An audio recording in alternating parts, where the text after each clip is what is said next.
था कि सुबह मुझे कॉल आ गया था कि 5 बजे आने वाले हैं, very very senior artist is coming, you come. तो मेरे को वो था कि ठीक है, क्या है, रिकॉर्डिंग ही तो करनी है, चलो। And when I went into the studio and somebody told me Amitabh Bachchan is coming, and मैंने कहा who? This is Amitabh Bachchan. So मेरे पैरों तले पूरी जमीन ही खिसक गई। और आपको हेडफोन लगा के उसे ध्यान से सुनना है, कॉन्सेंट्रेट करना है कि कौन सा साउंड आ रहा है, कौन सा नहीं आ रहा है। So this is a meditation. So अगर आपको वो मेडिटेशन रेगुलर एक्सरसाइज नहीं है, so you are not capable to do that. So उससे लोग बचते हैं, उस हार्ड वर्क से लोग बचते हैं, और उसकी वजह से वो साउंड को निग्लेक्ट करते हैं और विजुअल्स की तरफ फोकस होते हैं। एंड बट उसके बाद लेकिन सेवियर जो होता है वो साउंड ही होता है। आप साउंड अगर अच्छा लगा दोगे तो people will watch your story. So यहाँ पे क्या है कि जब आपकी टेक्नोलॉजी इनहैंस होनी शुरू हुई तो स्टार्टिंग में तो लोगों ने कैमरा पे ही काम किया, ऑडियो को एक निग्लेक्टेड पार्ट मानते थे कि ठीक है डबिंग करके हम कर लेंगे, किसी तरह से कर लेंगे। लेकिन फिर धीरे धीरे लोगों को समझ में आना शुरू हुआ कि ऑडियो तो बहुत इंपॉर्टेंट चीज है। सो उन्होंने धीरे धीरे न्यू इक्विपमेंट्स बनाने शुरू किए। पहले मोनो पे मिक्सिंग होती थी। मोनो क्या होता है? One channel. जैसे मैं आपसे बात कर रही हूँ, एक ही सोर्स है, आपको एक ही जगह से साउंड सुनाई दे रहा है। तो ये हुआ। फिर उसके बाद उन्होंने दूसरा क्या करना चाहिए कि सपोज यहाँ पे एसी का नॉइज ये पर्टिकुलर फ्रीक्वेंसी है, एआई में फीड कर दिया कि ये फ्रीक्वेंसी है, इसको रिमूव कर देगा। सो वो रीड करके उसको रिमूव कर दिया। लेकिन अगर कोई प्रैक्टिकल कोई और दूसरा नॉइज आ गया, सो उसके पास तो वो डेटा है ही नहीं कि वो फ्रीक्वेंसी कौन सी है, सो वो उसको क्लीन नहीं कर पाएगा। तो उसके लिए किसकी जरूरत होती है?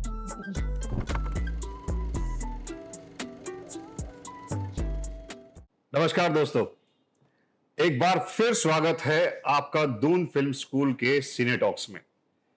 और आज हमारे साथ हैं डॉक्टर सीमा शुक्ला जी।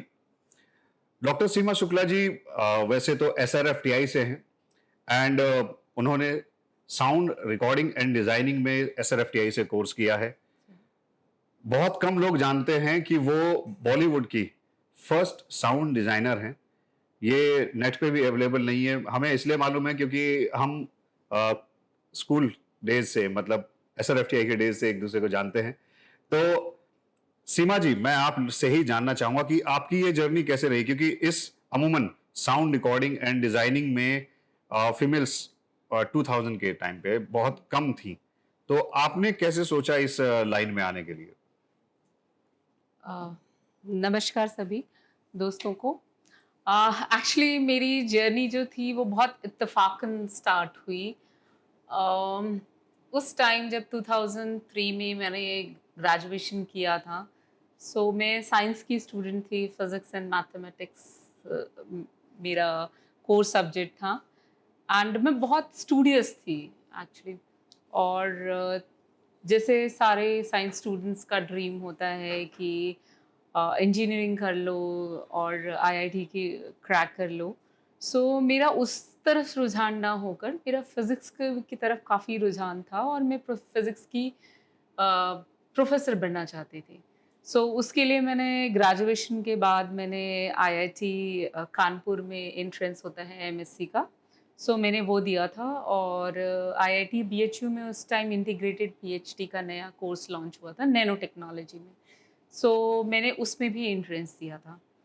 और साथ में ही मेरे पापा को पता चला कि SRFTI is a one institute जहाँ पे साउंड इंजीनियरिंग सिखाया जा रहा है। सो वो उसका भी एक फॉर्म ले आए थे और उन्होंने खुद ही फिल कर दिया था। सो उसके बाद मुझे एग्ज़ाम देने के लिए कहा गया, तो मैंने बस तीनों जगह का एग्ज़ाम दे दिया। उसके बाद बात आई रिज़ल्ट की। सो मेरा तीनों जगह क्लियर हो गया। पर इत्तेफाक ये कहा जाए कि तीनों जगह का जो ओरिएंटेशन था या जो इंटरव्यू काउंसलिंग बोलते हैं, वो एक-एक दिन छोड़कर थी। सो उस टाइम ये डिसाइड हुआ कि मेरे पापा ने कहा कि कोलकाता, SRFTI कोलकाता में है। सो कोलकाता के टिकट्स जल्दी नहीं मिलते हैं, तो चलो वहाँ की ट्रेन के टिकट्स कर लेते हैं। बाकी लखनऊ में मेरा घर है। सो लखनऊ से कानपुर 1.5 से 2 घंटे की जर्नी और बनारस की मुश्किल से 5 साढ़े 5 घंटे की जर्नी। सो उन्होंने कहा ये तो उसी दिन डिसाइड कर सकते हैं और उसी दिन ट्रैवल कर सकते हैं। अब ये कहा जा सकता है कि डेस्टिनी आपको जहाँ ले जा रही हो, आपके रास्ते अपने आप वहाँ बनने शुरू हो जाते हैं। सो मेरी मदर को 2002 में ब्रेस्ट कैंसर डायग्नोज़ हुआ था और उनका लास्ट स्टेज था, बट शी वाज़ फाइन। मतलब वो पता नहीं चला था और सडन जैसे ही डॉक्टर को पता चला और आनन-फानन में सर्जरी हुई। उसके बाद उनकी कीमोथेरेपी हुई और रेडियोथेरेपी हुई और डॉक्टर ने डिक्लेयर कह दिया कि she is out of danger. So सब कुछ नॉर्मल हमारी लाइफ में शुरू हो चुका था। लेकिन ये जून की बात है, 27 जून 2003 की, कि मेरी मदर 27 जून 2003 की सुबह 5:30 बजे उनका इंतकाल हो गया। सो उस टाइम पिताजी के पास काफ़ी ज़िम्मेदारियाँ थीं, सिर्फ़ एक ही बेटी की, हम 5 बहनें और 1 भाई हैं। तो पिताजी की बड़ी बहन की शादी हो गई थी और हम सब छोटे-छोटे ही थे। सो मेरी सबसे छोटी सिस्टर उस टाइम क्लास 6 में थी। तो उस टाइम पिताजी ने तो बस एक ही चीज़ बोली कि इसका करियर बर्बाद नहीं होना चाहिए, इसे भेज दो कहीं। और मेरी मदर की डेथ तो 27 जून को हुई और 28 का मेरा टिकट था और मुझे सिर्फ़ एक टिकट वहीं कोलकाता का था और उसके बाद सोचने का टाइम नहीं मिला कि कानपुर जाएँ, बनारस जाएँ या लखनऊ जाएँ। कोलकाता का टिकट था और मैं कोलकाता चली गई। सो ये जर्नी है मेरी एसआरएफटीआई पहुँचने की। जब मैं एसआरएफटीआई पहुँची तो मेरी एक आदत है कि जो मैं काम शुरू करती हूँ उसे अंत ज़रूर करती हूँ। सो मैंने एसआरएफटीआई में स्टडी शुरू की, तो उस टाइम भी यही लग रहा था कि ये एरिया मेरा नहीं है, मैं नहीं कर सकती हूँ। लेकिन फिर धीरे-धीरे उसको सीखना शुरू किया, करना शुरू किया और जब मैं 2006 में मैंने अपना डिप्लोमा कंप्लीट किया और मैं मुंबई शिफ्ट हुई अपने फ्रेंड्स, जो मेरे बहुत ख़ास दोस्त हैं, उनके हेल्प से। और फिर वहाँ पे मुझे एक बहुत बड़ा ब्रेक मिला विश्वजीत चैटर्जी की हेल्प से। तो वहाँ तक मेरी जर्नी शुरू हुई और फिर मैं एक एडीआर इंजीनियर, बतौर एडीआर इंजीनियर, बतौर साउंड डिज़ाइनर मैंने काम किया बॉलीवुड अच्छा इंडस्ट्री सीमा जी, मुझे ये चीज़ बताइए कि जब आपने as an ADR engineer join किया and you were doing designing, तो में। आपको पता था कि बॉलीवुड में उससे पहले कोई और फीमेल साउंड डिजाइनर नहीं थी? नहीं, मुझे नहीं पता था एक्चुअली कि उस टाइम कोई फीमेल नहीं है। एक्चुअली मैं जब यहाँ पे काम कर रही, एसआरएफटीआई में काम सीख रही थी, उस टाइम मुझे काफ़ी साउंड इंजीनियर्स आए और उन्होंने मुझे काफ़ी सराहा। लाइक अनूप देव आए थे, विश्वदीप चैटर्जी भी आए थे। सो मेरे काम को उन्होंने काफ़ी सराहा। लाइक जो काम सब लोग 2-2 घंटे में करते थे, मैं वो 10 मिनट में करके मिक्सिंग और वो सब दे देती थी। तो उन्होंने काफ़ी सराहा। उन्होंने कहा कि you have a very good aesthetic of sound, तुम बहुत जल्दी मिक्सिंग कर लेती हो, तुम्हारा आइडेंटिफिकेशन बहुत स्ट्रॉन्ग है, फ्रीक्वेंसी की तरफ तुम्हारा रिएक्शन बहुत स्ट्रॉन्ग है, तो you should of this, don't leave this in between. तो वो मेरे लिए एक इंस्पिरेशनल स्टोरी थी। हम्म। तो उसी के तरफ मैं मुंबई गई, पर मुंबई में साउंड डिज़ाइनर बनने नहीं गई थी। मैं वहाँ पे यू कैन से मैं री-रिकॉर्डिस्ट कह लीजिए या मिक्सिंग इंजीनियर बनने गई थी। हम्म। तो उस टाइम मैंने काफ़ी स्टूडियोज़ में, बड़े-बड़े स्टूडियोज़ में जाके बातें की कि मुझे मिक्सिंग इंजीनियर बनना है और मैं करना चाहती हूँ। सबने मेरा काम देखा, शो रील देखी, मैं घंटों बैठी रहती थी, 4-4 5-5 घंटे। बट सब सब मुझे सराहते थे कि बहुत अच्छा है, काम तो आपका बहुत अच्छा है, अच्छा है। लेकिन किसी ने भी मुझे इनकरेज नहीं किया कि मैं मिक्सिंग इंजीनियर बनूँ। उन्होंने कहा कि ये लाइन जो है, it's still not open for females and it's still not good for females. Because एक बंद कमरे में आपको रात-रात 12-12 घंटे, 20-20 घंटे काम करना है, तो it's not suitable for you. So you should opt sound designing, not mixing recording. या रिकॉर्डिंग। री-रिकॉर्डिंग। सो फिर मैं थोड़ी-सी हतोत्साहित भी हुई कि मैंने इतना कुछ सीखा, इतना किया, मेरा सपना मिक्सिंग इंजीनियर बनने का था, नहीं हुआ। देन लकीली मुझे विश्वदीप चैटर्जी जी को मैंने कॉल किया, तो उन्होंने मेरी वर्कशॉप ली थी, उन्होंने मेरा काम देखा था, तो उन्होंने मुझे रख लिया। उन्होंने कहा तुम यहाँ पे डिज़ाइनिंग सीखो। और उस टाइम ये था कि नियंडो नया-नया आया था, हम नियंडो में एनालॉग से डिजिटल शिफ्टिंग हो रही थी, तो मैंने एनालॉग से डिजिटल सॉफ्टवेयर सिर्फ न्यूएंडो सीखा था। सो उन्होंने कहा कि he was my godfather there. He helped me to learn Pro Tools and then I designed lots of films there. और जब उन्हें ये लगा कि मैंने काम सीख लिया 3-4 महीने में, सो उन्होंने ही मुझे फर्स्ट ब्रेक दिलवाया। ओके। और आपकी जर्नी ये स्टूडियो में थी, मतलब कौन सा था वो, कपूर साहब का था, बी आर स्टूडियोज। स्टूडियोज में। How was your journey? उसमें आपने बॉलीवुड की काफ़ी अच्छी अच्छी फिल्में की हैं जी जी। और एक्टर्स के साथ भी काफ़ी काम किया वहाँ पे आपने, जी बॉलीवुड के तो Amitabh Bachchan, Salman Khan, all these guys. जी। जी तो एक्चुअली ये बहुत ही स्टोरी अभी एक ऐसे तो मेरी स्टोरी बहुत ही ज़्यादा मिरेकल से भरी हुई है, आप कह सकते हैं। जिस पॉइंट पे मैं बिल्कुल ही ये हो जाता था कि मुझे अब कोई काम नहीं मिल सकता है, मैं फ्यूचर में क्या करूँगी, उसी टाइम में एक सडन गॉड की तरह कुछ भी एक मैसेंजर आ जाता था और मुझे काम मिलता गया। तो पहला क्वेश्चन जो आपने मुझसे पूछा था कि आप, जब मैंने एडीआर इंजीनियर की, मैं फर्स्ट फीमेल एडीआर इंजीनियर हूँ, मुझे पता था। तो बेसिकली मुझे नहीं पता था। सो मैंने आपको बताया कि वो कैसे मेरी जर्नी थी कि मैं एडीआर इंजीनियर बनी। तो जब ये भी एक वो है कि मुझे अपने 1.5 साल के करियर में ही, मीन्स जैसे ही इंस्टीट्यूट से निकली थी, कोलकाता में भी काम किया, लेकिन ये कही कि फुल फ्लेज्ड काम जो मैंने शुरू किया 2003 से। सो 2005-6 में मुझे एक इंडिपेंडेंट फिल्म मिल गई जो स्मॉल बजट की फिल्म थी। तो मैंने उसमें एज अ साउंड डिज़ाइनर काम किया, ए आर रहमान जी का म्यूज़िक था। सो वो करने के बाद जब मैं विश्वदीप जी से मिली और उनसे कहा, तो उन्होंने मुझे एक स्टूडियो, डबिंग स्टूडियो था, वहाँ पे कहा कि कुछ टाइम यहाँ पे तुम काम कर सकती हो। और उसमें क्या हुआ कि वो मेरे लिए बहुत लकी साबित हुआ, क्योंकि वो स्टूडियो कई सालों से बंद था और उसकी जो मशीन्स थी वो काम नहीं कर रही थी।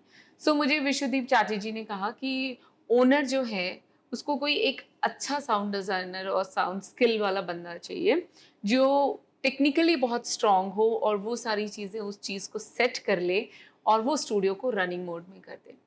सो मैं वो मेरा पहला वो था। इंस्टीट्यूट में मैंने काफ़ी वो माइक्रोफ़ोन्स बनाना, इलेक्ट्रॉनिक्स बनाना सिखाया जाता था और बैकग्राउंड भी मेरा साइंस का था, तो मुझे उसमें इंटरेस्ट भी था।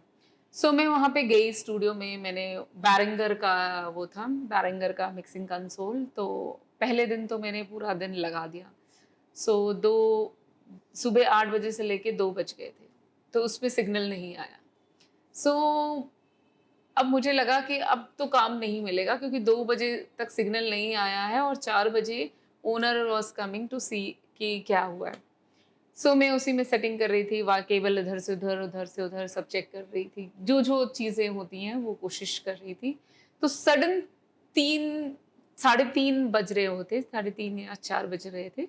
सो आई वाज़ कंप्लीटली डिसअपॉइंटेड कि मैं ये ठीक नहीं कर पा रही हूँ। तो मेरा जो एक सपना है कि चीफ रिकॉर्डिस्ट किसी स्टूडियो का बनना, वो नहीं पूरा हो सकता है मुझे। और सडन ही ये कह लीजिए गॉड गिफ्ट था क्या, वो सडन उसमें आवाज़ आ गई। वो मिक्सिंग कंसोल अपने आप काम करने लगा। आई डोंट नो, अभी भी मुझे नहीं पता कि वो कैसे काम किया। सो ओनर वाज़ वेरी हैप्पी। उसने कहा इस लड़की को तो काम आता है, इसको रख लो। So then I started as a chief recordist in that studio. So मैंने वहाँ पे 8 महीने काम किया। फिर विश्वदीप दा का फिर से मुझे फ़ोन आया कि BR is looking for ADR engineer and technical expert. So and I know started this studio, so you can go there and ask. There is Ajay BR is there. He's a very famous sound now mixing engineer. So you go and meet there. So मैं वहाँ पे गई, मैंने मिला। तो वहाँ पे उन्होंने मुझे सारा सिस्टम दिखाया। उन्होंने कहा कि we need a person who is cool and calm and technically very strong, because ये काम सब, ये जितने लोग हैं ये सारे लोग कर लेंगे। वहाँ पे 20-20 साल पुराने लोग भी थे। तो उन्होंने कहा और जो यहाँ सर्वाइव कर सके, क्योंकि वहाँ थोड़ा-सा था कि जो पुराने लोग हैं वो ये काम करते थे और नई-नई मशीनें चेंज हुई थी, सब डिजिटल हुआ था। तो उन्होंने कहा अगर तुम यहाँ रुक गई, तो तुम्हारे करियर का ये ग्रोथ होगा, अदरवाइज़ देख लो तुम। सो ये अजय जी ने मुझे बोला। तो मैंने कहा ठीक है। तो मैंने 2-3 दिन तो मैं जाके वहाँ बस ऐसे देखती रहती थी। मैं किसी को कुछ बोलती नहीं थी, कुछ नहीं। फिर धीरे-धीरे चीज़ें आनी शुरू हुई। फिर मैंने उसमें काम, क्लाइंट्स आने शुरू हुए, मैंने काम करना शुरू किया। सो क्या हुआ कि जो वहाँ पे जो मुझसे काफ़ी बड़े-बड़े एज के लोग थे, जो काफ़ी सालों से काम कर रहे थे, कोई भी फीमेल नहीं थी, मेल्स थे सारे। सो उन्होंने मुझे एक एक तरह से मेरे स्टूडेंट्स जैसे बिहेव करने लगे। धीरे-धीरे वो मुझसे सीखने लगे। सो वो एक जो था कि एक कोलीग का रिलेशनशिप नहीं था वो क्योंकि मेल और फीमेल का वो एक गैप था, लेकिन वो ये जानते थे कि अगर कहीं पे भी कुछ प्रॉब्लम हुई, टेक्निकली कुछ होगा तो वो सीमा हमें सेव कर लेगी।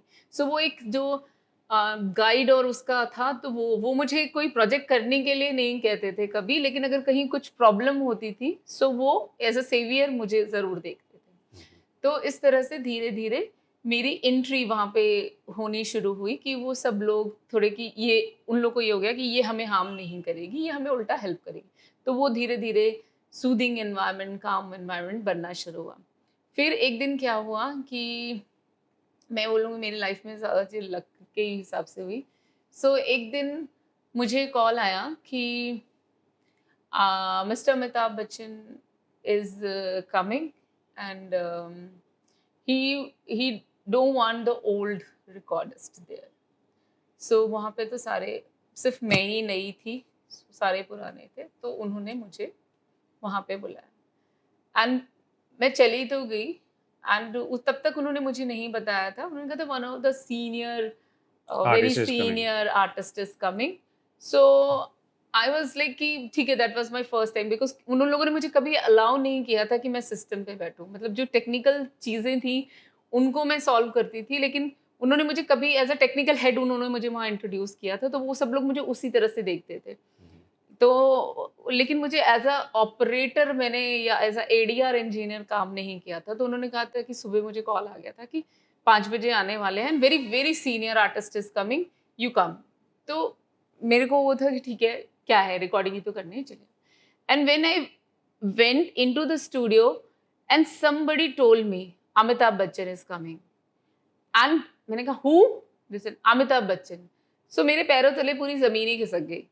मैं सिस्टम ऑन करना है, ऑफ करना है, क्या है? मतलब आधे घंटे का समय था जब वो आने वाले थे और आधे घंटे के समय में मेरे को लगा कि क्या है? मतलब मैं नहीं कर सकती। फिर मैं थोड़ी देर बैठी रही, मतलब मैंने खुद से अपने आप से खुद को बोला कि यही तो सपना था। तुम यही तो चाहती थी। अब अगर यहाँ पे करो और डू एंड डाई की स्थिति है, अगर तुम कर गई तो निकल जाओगी, नहीं कर पाई तो they are searching for the points, you will out from the industry. So I started working.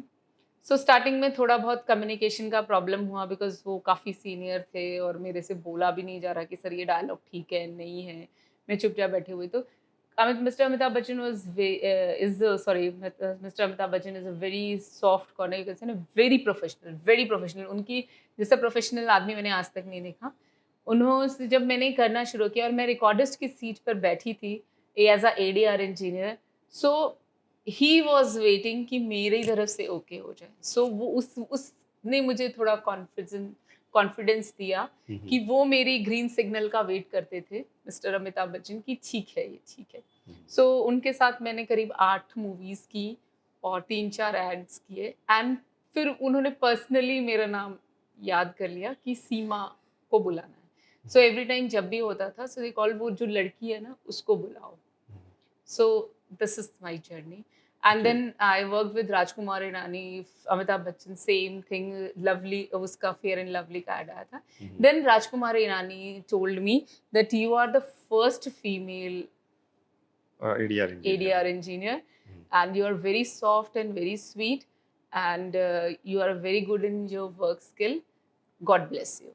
So this was the Great. statement of एक और सवाल था सीमा जी, तो जैसे कि अब आप ये फिल्मों में जब काम कर रही थी, इस फील्ड में एडीआर जी, इंजीनियर जी। का जब काम कर रही थी, तो हम स्टूडेंट्स को ऑडियो विजुअल्स के बारे में बताते हैं कि film is a part medium of audio and visuals का अपना होता है और ऑडियो का अपना होता है।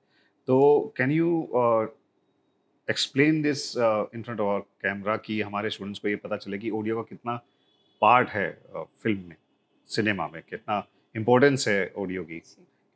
आ, ये बहुत बहुत इम्पोर्टेंट क्वेश्चन है, थैंक यू कि आपने कैमरा के सामने ये क्वेश्चन पूछा। It's a very important question because क्या होता है ना कि जो भी लोग ऑडियो विजुअल में काम करना चाहते हैं या फिल्म बनाना चाहते हैं, आजकल बहुत लोग यूट्यूब में काम कर रहे हैं, बहुत लोग स्मार्टफोन आ गया है आपके पास, और आपके पास बहुत सारी चीज़ें, डिजिटल ईजी हो गया है सारी चीज़ें, तो everybody thinks that they are film maker. और ये अभी नहीं हुआ है, ये आज से पहले भी होता था कि everybody is a story narrator.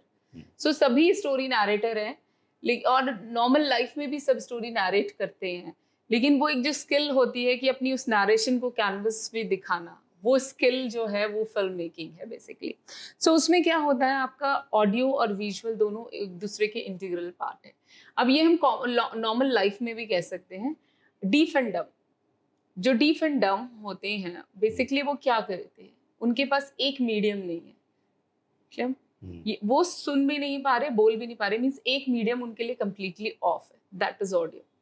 सो यहाँ पे क्या हो रहा है कि आप नॉर्मल एनवायरनमेंट में भी अगर आप बात करें एज अ डीफ एंड डम, आप रिएक्ट करना चाहते हैं, या आप चाहते हैं इस तरह से ऑब्जर्व करना चाहते हैं, या आप एक नॉर्मल मैन जिसकी, या नॉर्मल पर्सन जिसकी पूरे के पूरे 5 नॉर्मल ऑर्गन्स जो हैं वो काम कर रहे हैं, सेंसिटिव जो है वो काम कर रहे हैं, तो यही चीज़ आप फिल्म के लिए भी है। ठीक है, अगर आप ऑडियो पे काम नहीं करेंगे, like deaf and dumb is not able to hear, या तो उसको बहुत कम सुनाई देगा, या कुछ चीज़ें नहीं सुनाई देंगी, या बिल्कुल भी नहीं सुनाई देगा। सो वही चीज़ फिल्म में भी है कि ऑडियो का पे अगर आप वर्क नहीं करेंगे तो आपका एक मीडियम कंप्लीटली ऑफ हो रहा है, आप सिर्फ विजुअल्स पे काम कर रहे हैं। और विजुअल और ऑडियो एक दूसरे का इंटीग्रल पार्ट है, जैसे कि आप एक्चुअल वर्ल्ड में भी देखते हैं। सो आपको ऑडियो और विजुअल को कनेक्ट करना ही करना है। आज के टाइम में क्या होता है, लोग विजुअल्स क्योंकि वो दिख रहा है, आंखों से दिख रहा है, तो उसकी तरफ ज्यादा अट्रैक्ट होते हैं। और जब आप सुनने की बात करते हैं तो सुनना एक मेडिटेशन है। अगर आप ऐसे नॉर्मली आईज क्लोज करते हैं तो आप बहुत सारी चीजें सुन पाते हैं, और जब आप ओपन आईज से देखते हैं तो बहुत लिमिटेड चीजें सुनते हैं जिसपे आप फोकस कर रहे होते हैं। सो वो क्या है, वो एक थ्योरी ऑफ कॉन्सेंट्रेशन है। अगर आप कॉन्सेंट्रेट नहीं कर रहे हैं तो आप नहीं सुन रहे हैं, and that is meditation basically. So क्या हो रहा है कि आप सिर्फ विजुअल्स को देख रहे हो, क्योंकि उसमें आपको मेहनत करने की जरूरत नहीं है, आप सिर्फ विजुअल्स पे काम कर रहे हो। तो आजकल के जितने भी फिल्म मेकर्स हैं वो क्या कर रहे हैं कि सिर्फ विजुअल, आज ही नहीं, आज से 100 साल पहले भी विजुअल्स पे ही ध्यान देते हैं, लेकिन बाद में उनको पता चलता है कि अरे ये डायलॉग्स तो ठीक नहीं था, इसमें तो नॉइज हो गई, अब हम इसको सेव कैसे करें। सो स्टार्टिंग से ही ऑडियो पे काम करना इट्स वेरी इंपॉर्टेंट। ऑडियो को आप सेव नहीं कर सकते अगर उसमें ग्लिच आ गया या ठीक से रिकॉर्ड नहीं हुआ। विजुअल्स को आप फिर भी इंसर्ट डाल सकते हो, कहीं से रिक्रिएट कर सकते हो। ऑडियो अगर आपका वो डायलॉग खराब हो गया तो आप उस पर वर्क नहीं कर सकते हो। तो दैट इज वेरी इंपॉर्टेंट कि ऑडियो पे आपको करना बहुत जरूरी है। विजुअल्स आप सेव कर सकते हो, दोनों ही इंपॉर्टेंट है। लेकिन अगर मैं एक प्रैक्टिकल्स बहुत छोटा सा एक एग्जांपल देना चाहती हूँ, पुराने टाइम में टीवी खराब हो जाती थी, आजकल भी सिग्नल्स कभी नहीं आते हैं, इंटरनेट वो हो तो स्लो स्पीड हो तो सिग्नल्स नहीं आते हैं, तो क्या होता है आप विजुअल्स में थोड़ी देर आप फोकस करके देख लेते हो, स्टोरी को समझने की कोशिश करते हो, क्योंकि ऑडियो आपको सपोर्ट कर रहा होता है उस स्टोरी को समझने की। लेकिन ऑडियो जैसे ही खराब हो जाता है, या उसमें सिग्नल ठीक नहीं आ रहा होता, या वो रिवर्ब जैसा कुछ फील आ रहा होता है, तो आपको सर में सीधे दर्द होना शुरू हो जाता है, कहते ये बकवास है, इसको हटाओ। So you can understand the importance of audio.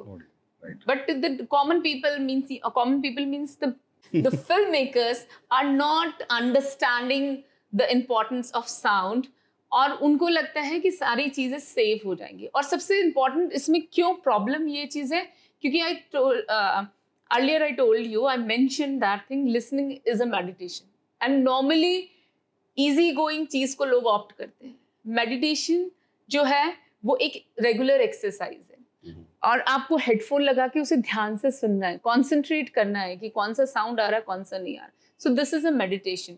सो अगर आपको वो मेडिटेशन रेगुलर एक्सरसाइज नहीं है, so you are not capable to do that. So उससे लोग बचते हैं, उस हार्ड वर्क से लोग बचते हैं, और उसकी वजह से वो साउंड को निग्लेक्ट करते हैं और विजुअल्स की तरफ फोकस होते हैं। एंड बट उसके बाद लेकिन सेवियर जो होता है वो साउंड ही होता है। आप साउंड अगर अच्छा लगा दोगे तो people will watch your story. Okay, right. मेरे व्यूअर्स सोच रहे होंगे कि मुकेश आज बोल नहीं रहे हैं, सो आई एम मेडिटेटिंग।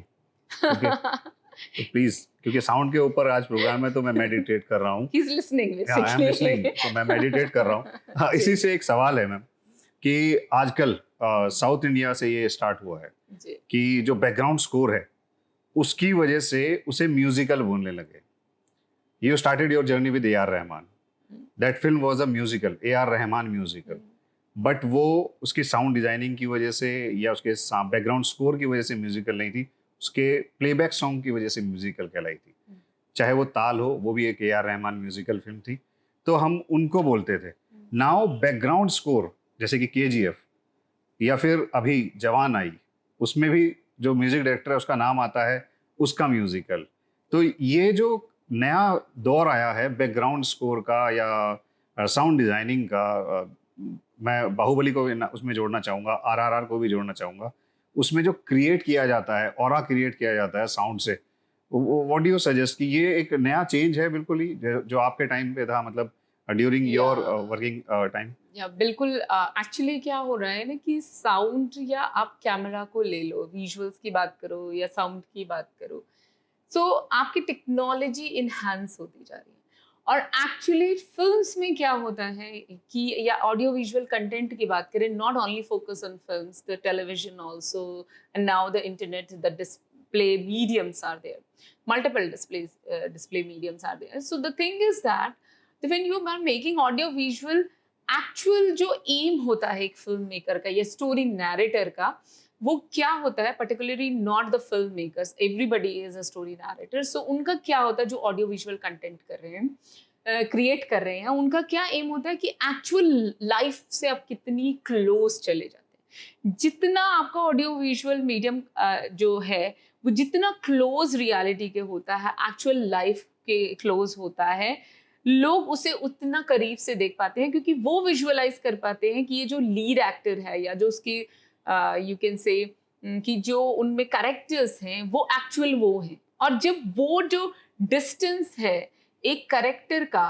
और एक रियल लाइफ ऑडियंस का गैप जब कम हो जाता है, सो वो फिल्म हिट हो जाती है, लोग उसे पसंद करने लगते हैं या वो क्रिटिकली एक्लेम्ड हो जाती है। सो ये जर्नी होती है, अगर डिस्टेंस जितना गैप कम होगा उतनी फिल्म लोगों को पसंद आएगी, क्योंकि वो अपने आप को उसके अंदर देखने लगते हैं।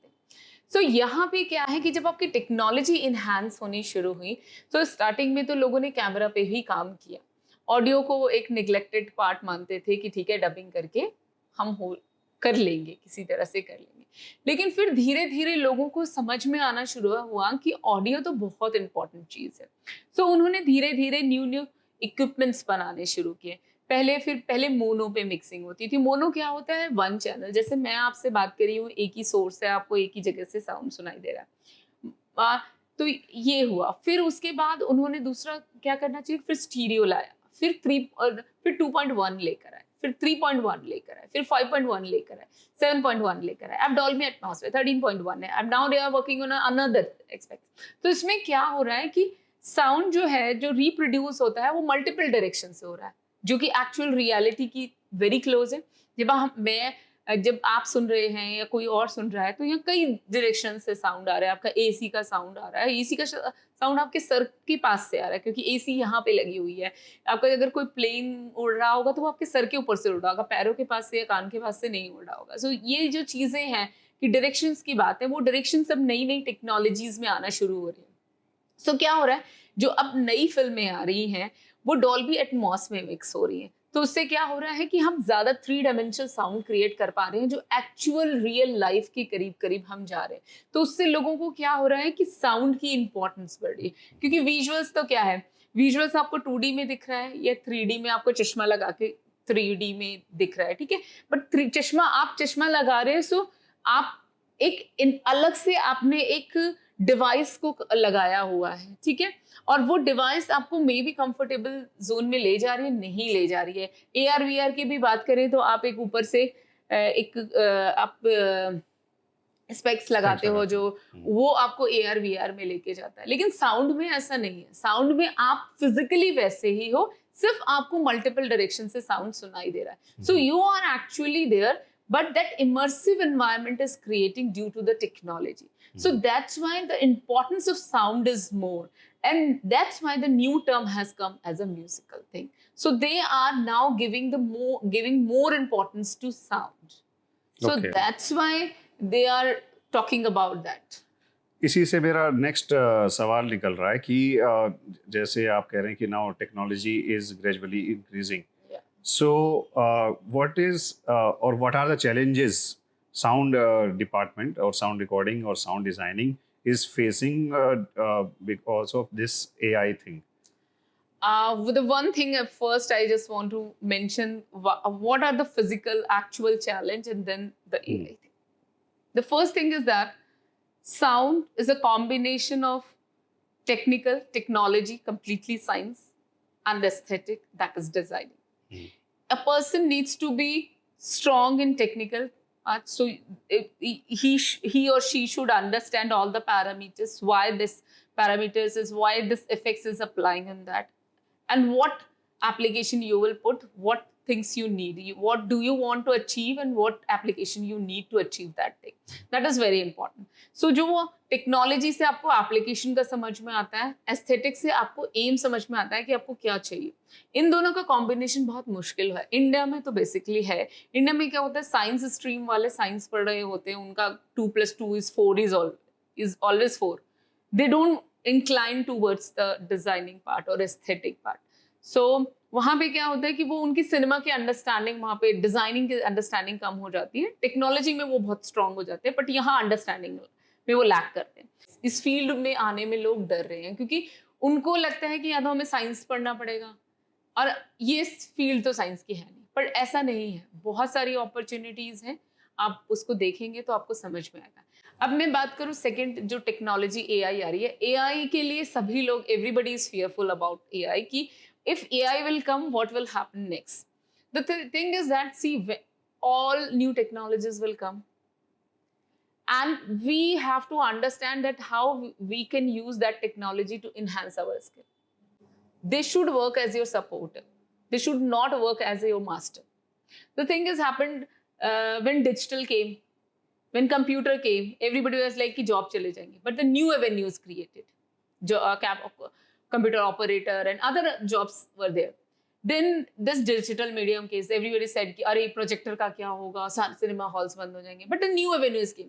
जिन लोगों ने अपने आप को अपडेट किया वो वहाँ पे सर्वाइव किए, और नई जॉब्स ओपन हुई। The same thing is with AI. AI में क्या होता है कि एआई में आपके पास फील्ड डेटा है, उससे वो एक एनालिसिस करके आपको रिजल्ट दे रहा है कि सपोज यहाँ पे एसी का नॉइज ये पर्टिकुलर फ्रीक्वेंसी है, एआई में फीड कर दिया कि ये फ्रीक्वेंसी है, इसको रिमूव कर देगा, सो वो रीड करके उसको रिमूव कर देगा। लेकिन अगर कोई प्रैक्टिकल कोई और दूसरा नॉइज आ गया, सो उसके पास तो वो डेटा है ही नहीं कि वो फ्रीक्वेंसी कौन सी है, सो वो उसको क्लीन नहीं कर पाएगा। तो उसके लिए किसकी जरूरत होती है? One thing is a very important, that human being is a critical thinker, nobody else is a critical thinker, only human brains are a critical thinker. So that we have to skill ourselves that yes, it will help you to enhance, to reduce the labor thing, but the designing, the creative thing is your thing. Abhi it's a recent thing, it's a very hot thing, so everybody is using AI, but after a time, after 3 or 4 years when everybody will use AI, तो उसके बाद फिर से human शुरू हो जाएगा, because everybody wants innovative, nobody wants to live in a monotonous thing, stereotype thing. So वो चीज चेंज होगी ही होगी, AI से डरने की जरूरत नहीं है। AI will help you to enhance, to understand everything. It's like कि suppose I'm working in a multiple things. Suppose I'm teaching also, I'm doing designing also, I'm studying somewhere else. So things are like continuously study करते रहते। So AI is helping me to, ठीक है, इतना time जो 4 घंटे का काम है उसको मैंने 2 घंटे में कर लिया है, ठीक है, मुझे क्या चाहिए वो मुझे AI हेल्प कर रहा है, लेकिन एक्चुअली उसको और किसे इनोवेटिव बनाना है वो मेरा ब्रेन कर रहा है, वो that AI can't do. So that everybody needs to understand. तो आप क्या समझते हैं कि जैसे कि अभी आपने एआई के बारे में बताया और स्टूडेंट्स इस चीज़ के लिए काफ़ी परेशान भी हैं कि क्या पता ये काम रहे ना रहे, तो इस फील्ड में जैसे कि अभी आपने बताया भी कि नेगलेक्ट कर दिया जाता है साउंड को। जी। मेरे कुछ दोस्त भी हैं जो कि साउंड रिकॉर्डिस्ट हैं, वो भी यही बोलते हैं, और बॉलीवुड में तो ज़्यादा। लेकिन अब इस चीज़ के लिए इंस्टीट्यूट्स में भी अगर हम कोर्स के हिसाब से भी देखें तो स्टूडेंट्स बहुत कम आते हैं। जैसे कि अगर आपको याद होगा, SRFTI में भी बहुत कम स्टूडेंट्स थे। इवन जो किसी और कोर्स के लिए अप्लाई किए थे उनको कॉल करके बुलाया जाता था कि if you want to join, you can join in sound recording, we have seats over there. ये हमारे बैच में हुआ था इस तरह से, जो कि कुछ लोग थे जो ज्वाइन किया और इस टाइम बहुत अच्छा काम कर रहे हैं वो साउंड रिकॉर्डिंग में, one of my good friend. तो इस तरफ रुझान क्यों नहीं है स्टूडेंट्स का, या कहाँ कमी रह गई है कि इस इतनी इम्पोर्टेंट फील्ड, मतलब ऑडियो विजुअल मीडियम, विजुअल्स की तरफ तो सारे जा रहे हैं, ऑडियो की तरफ कोई आना ही नहीं चाहता उसे लर्न करने के लिए, उस तरफ बढ़ने के लिए। तो कहाँ वो कमी रह गई है, और आप कैसे इन यंग फिल्म मेकर्स को ये बताना चाहेंगे जो इस फील्ड में आना चाहते हैं कि एक ये भी विधा है जिसमें कि आप आ सकते हैं? देखिए, मैंने आपको ये आंसर पहले बताया कि साउंड में क्या होता है, टेक्निकल और क्रिएटिविटी दोनों होती है। जो लोग इन दोनों का कॉम्बिनेशन नहीं बना पाते हैं, वो इस फील्ड से डर जाते हैं, हम्म, पहली चीज़। दूसरी चीज़ ये है कि आज के टाइम में साउंड बहुत इम्पोर्टेंट है, डॉल्बी एटमॉस आ रहा है। इवन मैं टीचिंग है मेरा, अगर मैं कहूँ कि इस टाइम मेरा फर्स्ट प्रोफेशन क्या है तो वो टीचिंग है। लेकिन still I am getting lots of offers that कि ये हमारा डिजाइनिंग कर दो, यहाँ पे साउंड का ये काम कर दो, ये हमारे लिए ये बुक लिख दो साउंड के लिए बेसिकली। सो वहाँ पे क्या हो रहा है कि एक्चुअली लोग साउंड को समझना चाह रहे हैं, साउंड कैसे काम करता है उस चीज़ को समझना चाह रहे हैं। लेकिन क्या हो रहा है कि स्टार्टिंग से ही लोगों के बीच में एक जो फियर क्रिएट हो गया है कि साउंड मतलब साइंस। क्योंकि जब क्या होता है, वो स्टार्ट ही शुरू से होता है, इंट्रोडक्शन टू साउंड। तो साउंड को समझना, और मैंने कहा कि लिसनिंग, एक जब आप साउंड की फील्ड में एंटर करते हो तो फर्स्ट बेसिक हर सब्जेक्ट में बोलते हैं ना प्री रिक्विजिट क्या है। सो यहाँ की प्री रिक्विजिट है मेडिटेशन, लिसनिंग। अगर आप अच्छे लिसनर नहीं हैं तो आप साउंड में काम नहीं कर सकते हैं। सो आजकल इतना लैक ऑफ कंसंट्रेशन लोगों का होता जा रहा है, फोन में रीडिंग का तक खत्म होती जा रही है। सो सुनने की बात ही अलग है। जब आप सुनना शुरू करोगे, सो ये आप ये कह समझ लो, ये जो प्रोफेशन है it's a very good profession and you will excel. And इसमें name fame money everything is here right now. तो यही है, एक एक बंदा जो है वो 10-10 प्रोजेक्ट कर रहा है और टाइम नहीं है। The thing is that. So मैं न्यू कमर जो न्यू फिल्म मेकर्स है उनके लिए ये बोलूंगी कि now mobile phone they have. So जैसे मोबाइल फोन की टेक्नोलॉजीज वो सीखते ही है ना, वो भी तो एक साइंस ही है, वो भी एक टेक्नोलॉजी है जो वो सीख रहे हैं। और वो फोन क्योंकि उनको एक पैशन हो गया है, एक फोन यूज ही करना है, सो वो कोई भी चीज को फटाफट इंटरनेट गूगल बाबा पे पढ़ के वो फटाफट उस चीज को सीख ले रहे हैं। उसी तरह वो अगर वो साउंड को भी उस तरह से अडॉप्ट करना शुरू कर लेंगे, एप्लीकेशन जैसे हो रहा है डेली लाइफ में भी तो साउंड ही है। सो अगर उस तरह से उस चीज को लेना शुरू करेंगे, so sound will be very easy. और रही बात इस कोर्स में सिखाने की कि लोगों को कैसे सिखाया जाए, so even I am trying my level best to teach my students. अभी currently I have 30 plus students whom I am teaching sound. So वहाँ पे उनको बेसिक्स यहीं से शुरुआत, we have to tell them the importance of sound. I just want to share one experience of mine. अभी बहुत recently हुआ in a one workshop, 50 students, they gave me 50 students and tell that you have to tell the importance of sound. So I just, when I started, you know that how the students are like, they are started chit chatting phone and all.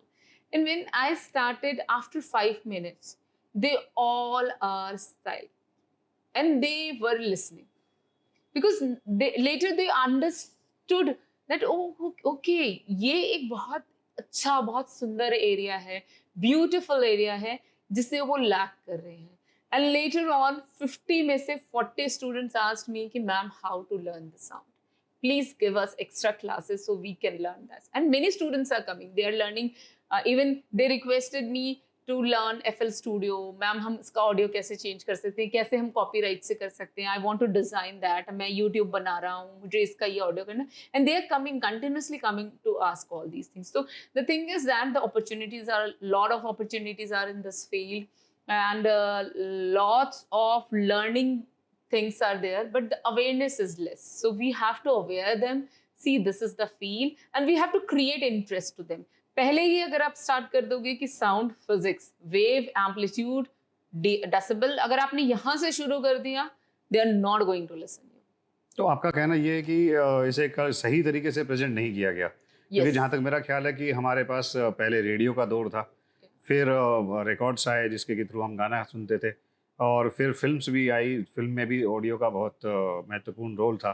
और अभी आपकी बातों से मुझे आपने कहा कि धीरे धीरे हमारा पढ़ने का जो वो है, जो हम लोग पढ़ा करते थे वो भी कम होता जा रहा है यंग जनरेशन में. वो ज़्यादातर अब लिसनिंग पे भी कम करते हैं, लेकिन वहीं पढ़ने की ही दूरी से ये लिसनिंग वाला जो पार्ट है, ये किंडल और इन्होंने इसको पकड़ा, ऑडिबल ने और या फिर कुकू FM ने, कि अगर जो चीज़ वो पढ़ नहीं रहे हैं तो उसे सुन लें. तो मुझे याद है कि शायद 2013 में आप मेरे पास इस प्रपोजल को लेके आई थी कि हम लोग ऐसा करते हैं कि कुछ ऑडियो बुक्स बनाते हैं, और that time it was new. और जिनसे भी हम लोग बात कर रहे थे वो ये कह रहे थे, अरे ये कौन सुनेगा, पढ़ते तो है नहीं, सुनेगा कौन. But nowadays it's common. Kuku FM is अब तो बूमिंग, सब्सक्रिप्शन लेना पड़ रहा है, ऑडिबल का सब्सक्रिप्शन लेना पड़ रहा है. But that time in 2013 I think it was nowhere. तो जहाँ तक मेरा ख्याल है कि ये एक बहुत ही इंटरेस्टिंग टॉपिक रहा, तो मुझे लगता है कि आप लोगों को भी इंटरेस्ट आ रहा होगा. सीमा जी, थैंक यू वेरी मच. आप दून फिल्म स्कूल आई और हमारे इन व्यूवर्स को, दर्शकों को आपने ये बहुत ही अच्छा एक सेशन दिया. दोस्तों, अगर आप लोगों का कोई भी सवाल साउंड रिकॉर्डिंग या साउंड डबिंग या फिर इस फील्ड से रिलेटेड हो, तो कृपया करके आप मेरे कमेंट बॉक्स में जाकर हमारे फिल्म स्कूल के इस पोर्टल पे आप अपना सवाल पूछ सकते हैं. मैं बिल्कुल पूरी कोशिश करता हूं आप लोगों के सवालों के जवाब देने की, और एक्सपर्ट से पूछ के ही जवाब देता हूं. इवन कोशिश करता हूं कि वही आपका जवाब दें. तो आप लोग हमारे साथ बने रहें, और जब तक मैं नए हस्ती के साथ आपके साथ ना आऊं, तब तक शुक्रिया, धन्यवाद, अपना ध्यान रखिएगा. एक रिक्वेस्ट है सीमा जी, आप कृपया करके हमारे इन व्यूवर्स से हमारे इस चैनल को सब्सक्राइब, लाइक एंड शेयर करने का बोल दीजिए. प्लीज, ये एपिसोड जो है वो साउंड को डेडिकेटेड है, and it's a very important element of a film making and audio visual story narration. So please like, subscribe and follow this channel. Thank you so much. Thank you Seema ji. वैसे इतना कह दूं कि हमारे प्रधानमंत्री जी भी मन की बात रेडियो के थ्रू करते हैं, साउंड के थ्रू ही करते हैं. धन्यवाद, अपना ध्यान रखिएगा. फिर मिलता हूं एक नए हस्ती के साथ. Thank you.